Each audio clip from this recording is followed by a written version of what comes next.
प्यारा ॿारो, अचो त कहाणी ॿुधो टे ॿोलियूं। पुराणे ज़माने जी ॻाल्हि आहे त कंहिं मुल्क में हिकु सौदागर रहंदो हो। खेसि हिकिड़ो ई पुटु हो जंहिंजो नालो ज़फ़र हो। सौदागर जी दिली ख़्वाहिश हुई त संदसि पुटु वापार में दिलचस्पी वठे ऐं हुन वांगुरु सौदागर थिए, पर ज़फ़र जी दिलि वणिज वापार सां बिल्कुलु न लॻंदी हुई। निट उन ई सौदागर इहो फ़ैसिलो कयो त हू पंहिंजे पुट खे आलिम कंदो। सो हुन ज़फ़र खे हिकु ॾूरांहें मुल्क मोकिलियो त जीअं हू उतां इल्म जी ॼाण हासिल करे अचे। ज़फ़र पंहिंजे पीउ जे चवण ते ॿिए मुल्क वियो ऐं साल खां पोइ वापसि आयो। संदसि वापसीअ ते संदसि वालिद ॾाढो ख़ुशि थियो।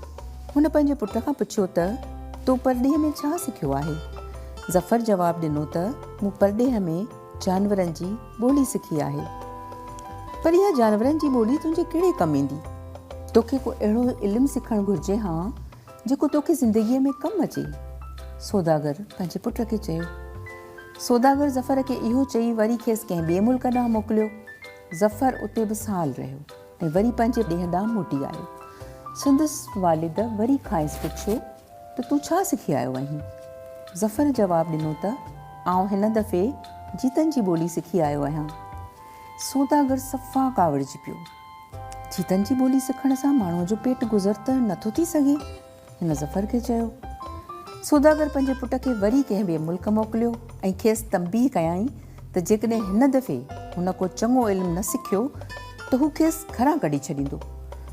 ज़फ़र जॾहिं वरी साल खां पोइ परॾेह मां वापसि पंहिंजे ॾेह में आयो त संदसि वालिद खे इहा उमेद थी त हाणे ज़रूरु ज़फ़र को अहिड़ो इल्मु सिखी आयो हूंदो जंहिंसां हू दुनिया में कामयाबु थी सघंदो।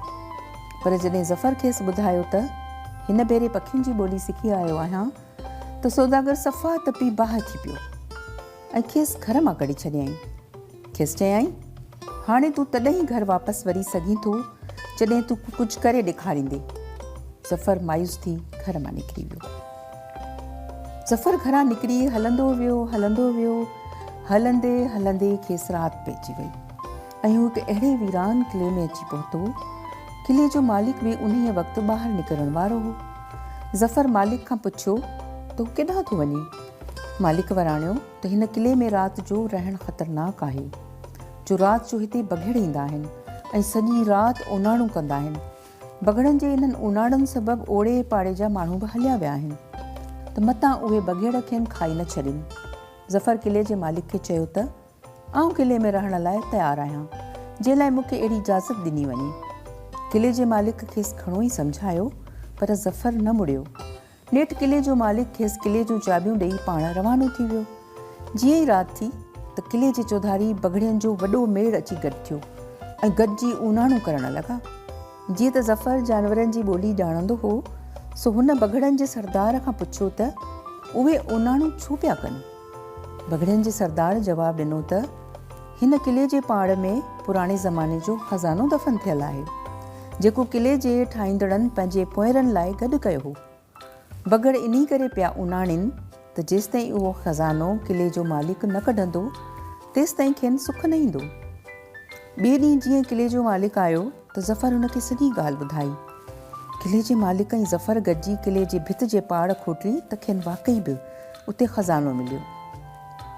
किले जो मालिक ॾाढो ख़ुशि थियो ऐं हिन उन ख़ज़ाने जो अधु ज़फ़र खे ॾिनो। ज़फ़र ख़ज़ानो वठी निकितो ऐं हिकिड़े ॻोठ में अची पहुतो। उन ई ॻोठ जा माण्हू ॾाढा ग़मगीन हुआ।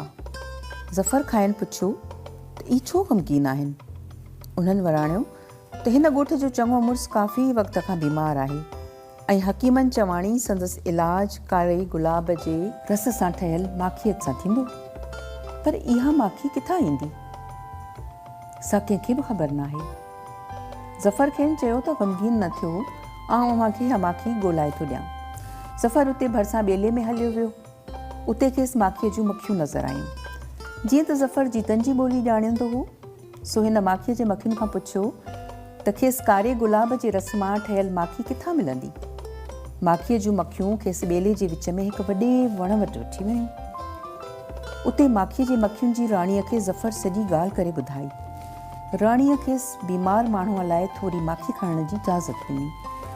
ज़फ़र उहा माखी खणी वापसि उन ॻोठ में आयो। हकीम इहा माखी ॻोठ जे चङे मुड़ुस खे चटाई त माखी चटींदे ई उहो शख़्स नो बनो थी वियो। ज़फ़र जी अहिड़ी मदद करण ते इंतिहाई ख़ुशि बि थियो। खेसि हिकु सभाजड़ी धीअ हुई जेका हुन ज़फ़र खे परणाए ॾिनी। ज़फ़र किले मां मिलियल ख़ज़ानो खणी पंहिंजे कुंवार खे वठी अॻियां रवानो थियो। हलंदे हलंदे हू हिकिड़े शहर में दाख़िल थियो। जीअं हू शहर में दाख़िल थियो त उते खेसि हिकिड़ो कबूतर नज़र आयो जेको पट ते किरियल हो। ज़फ़र खेसि हथ में खयो। जीअं त हू पखियुनि जी ॿोली ॼाणींदो हो, इन करे हुन कबूतर खां पुछियो त खेसि छा थियो आहे। कबूतर वराणियो त कंहिं शरारती ॿार मूंखे गुलेल सां ज़ख़्मी करे छॾियो आहे ऐं आउं उॾामी नथो सघां।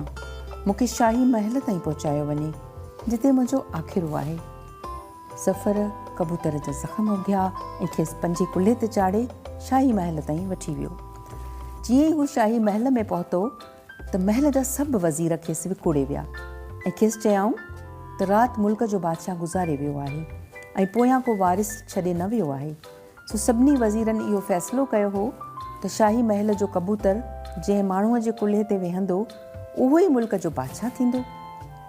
हाणे उहो कबूतर जीअं त तव्हांजे कुल्हे ते वेठल आहे तंहिं करे मुल्क जा बादशाह तव्हां ई थींदव। वज़ीरनि ज़फ़र खे आणे तख़्त ते विहारियो ऐं हू मुल्क जो बादशाह थी अदल सां हुकूमत करणु लॻो।